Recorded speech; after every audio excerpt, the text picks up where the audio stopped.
This is my summary of week 2 of working on and recording the Laravel microservice course, and in this week really it's been all about making a clear or establishing a clear understanding of what the incoming data is and what the data which is going to be forwarded from our microservice, because our microservice really sits in the middle of an entire process. And so by starting out by establishing those two things from the very beginning gives you a greater chance of success. After that, it's just a case of working out the stuff in the middle. Okay, and so these are things that I've worked on this week which kind of fit into that. The first thing was to use Laravel's HTTP client, but rather than just put the facade directly in my class that's going to use it, what I typically do is, if I'm going to use facades, first of all I'll try and use dependency injection. But if I have a particular use case for that facade, and in mine I had quite a strong use case, and that was for testing purposes, and so what I did is I created my own client. So this is a HTTP client, and the way it works is my post method simply calls a post method on the facade. And so facades, they sometimes get a bad rap, or people say use dependency injection. Always weigh up each case. Like I'm going to show you soon, I have a particular use case and a particular reason why I use the facade here. And also, I'm kind of getting the best of both worlds. I'm getting the facade and all of its testing capabilities which come with it, but also because I've wrapped it in my own client, which implements an interface, it means that I can still apply the D of solid, which is the dependency inversion principle.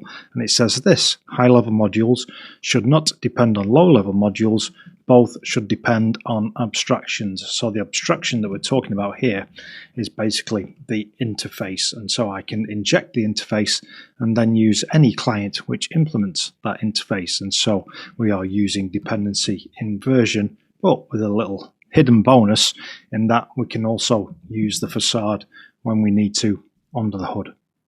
Okay, so that covers off those two things, and then we have HTTP client test assertions. So if we go to my Google webhook test now, which is a Pest feature test, what I'm doing here is I'm using the HTTP facade fake method, and like this says, what this does is it intercepts outgoing requests. So the request that I'm making for my HTTP client, by saying use the fake in the test, what it means is no real HTTP requests will be made.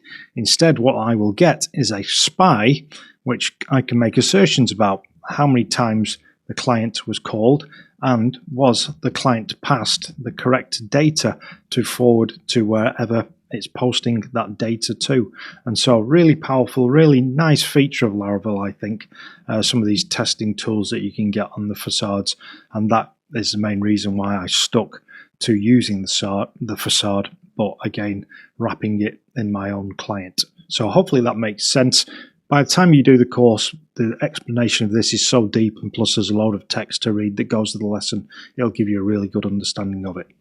Okay, what else did we do? Webhook handlers. Okay, so we're going to get our webhooks from a multitude of locations or from platforms. And so what I've done is I've created webhook handlers which implement a contract called Webhook Handler, which is actually an interface.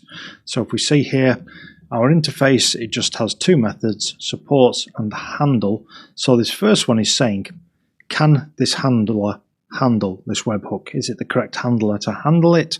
And it's just a quick check, really, fairly straightforward, though the logic could be more complex in real life. Basically, we're just saying, is the platform Google? That's all this question is. If the platform is Google, then of course the Google Webhook Handler can handle this. And so next what would happen is this handle method will be called. But we've not actually worked out the logic for that yet, but we know that we're directing the webhook to the correct handler to do that custom handling for that particular custom webhook. Okay, and then once we got to that position, we need to know, well, how is this going to be triggered? What is going to call supports and what is going to call handle?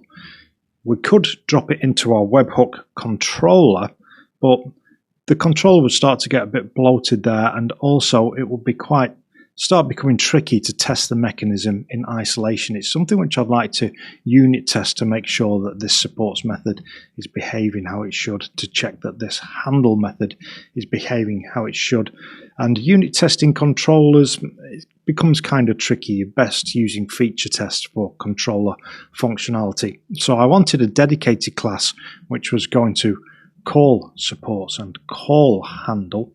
And so for that reason, I created something called a handler delegator, and its simple responsibility here is to loop over the handlers, call supports. If that evaluates to true, then call handle. And then that way, if we go to my webhook controller, all I actually need to do is inject the handler delegator through the constructor.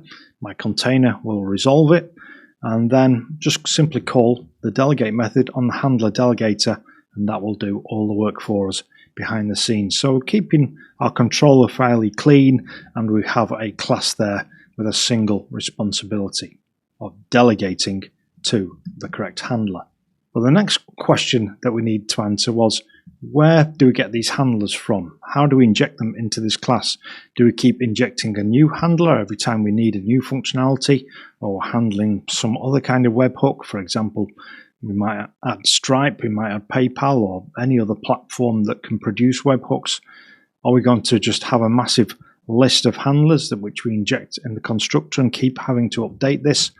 That would not be very maintainable or easily scalable. So we used a little bit of container trickery, and that is to tag our handlers. So we have a Google webhook handler so far and an Apple webhook handler. What I did is I go to the app service provider, and so this is where you can bind classes to the container, bind objects to the container, services which produce work. And so what I did here was I used the tag method on app, and I am tagging these two classes with this tag. So you'll notice here I'm using a class name for the webhook handler interface. This could be anything really. It just needs to be a string name, a tag name. So it could be webhook handler. But what I found, and what is better for like auto discovery in your IDEs and for refactoring and things, is just take the name of the interface that they're actually implementing and just use that as the tag name, and that way I can easily just jump my IDE by clicking on things, and it just makes things just a lot easier than having magic strings in there which you can't click on and can't use to navigate. Okay, so once you have tagged your handlers, we've given them a tag, then it's simply a case of binding our handler delegator to the container, and then when we resolve it, when we say return new handler delegator, what I'm passing into the constructor there is any class which has the tag of webhook handler. Hopefully all that makes sense. Again, this is one of those things where we have a quick look at the documents in the course, and I explain all this again in quite good detail, and so we also run a test for it, and so you'll have a good understanding of it when you come to work on it in the course. Okay, so that's tagging container services, and then really this week I've finished off with adding the first unit test. We've already got a feature test, haven't we? But for more granular testing, for testing things in isolation, we need a unit test, and so I created one called Webhook Handler Test. And this really is just testing that functionality that we've looked at, or part of that functionality, and it's just making sure that when we call supports on our handlers, then they are returning the correct value, either true or false. True if the handler can handle that webhook, false if the handler can't handle that webhook.